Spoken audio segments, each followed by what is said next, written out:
Hallelujah, glory to Jesus. This is the day the Lord has made, and we'll rejoice and be glad in it. Today, 30th of September 2023. I'll be teaching on common mistakes to avoid in your prophetic ministry. One of the things we are encountering in the prophetic ministry is certain mistakes that cripples the prophetic ministry because of lack of proper training and mentorship. So this morning, I'll be sharing with us common mistakes to avoid in your prophetic ministry. Number one is giving prophetic ministers a light status. 1 Corinthians chapter 12, verse 14 made it clear that the prophet is not higher than any other person. We are just the same. You are not higher than other office. Example, the prophet is not higher than the apostles, pastors, or teachers because you are high in revelations.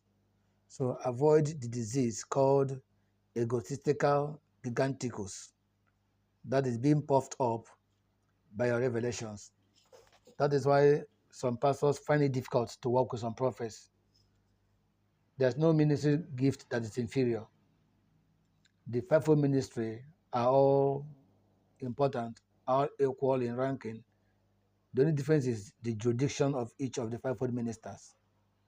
So when, as a prophet, you feel that you are higher than other ministry gift, then you create problem for yourself. You create problem in being accepted by other ministers, other ministry gifts. So I want to advise you as a prophet not to see yourself higher than any other fivefold ministry gift. That giganticus, egotistical, being puffed up by revelations affects and cripples the effectiveness of prophetic ministers. Hallelujah. Then, number two common mistakes to avoid in prophetic ministry is promoting charismatic chaos. Promoting charismatic chaos. Some people act very weird when they prophesy in order to get attention, shaking in a funny way, like false prophets. This was what Paul was correcting in 1 Corinthians chapter 14, verse 32. I want you to take your time and read it. Okay, let me call. Please, can you read for us 1 Corinthians chapter 14, verse 32, if you are with us? 1 Corinthians 14, verse 32. Paul was trying to correct this anomaly, promoting charismatic chaos. See some prophets, my God, what they do in ministry is funny. 14:32. And the spirit of the prophet are subject to the prophets. And the spirit of the prophets are subject to the prophets. You don't act like a madman to show you're prophesying. You don't act like you're conversing. You don't act like somebody under conversion, under electric shock. Some people kick the air, kick the wind. Let's be gentle with the gifts of the Spirit. For the spirit of the prophet is subject to the prophet. It doesn't make you act like a madman.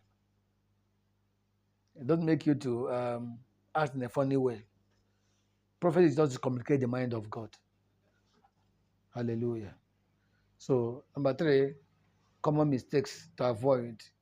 These are common mistakes. They are deep mistakes, but this I'm sharing is common mistakes. These are the common mistakes to avoid in your prophetic ministry if you want to last long in that office of the prophet. Number three is allowing harsh prophetic words to abuse people. Some prophets claim to know all about people's secret sin. They'll tell you, if you don't confess your sin, you will die, as if they are called to kill.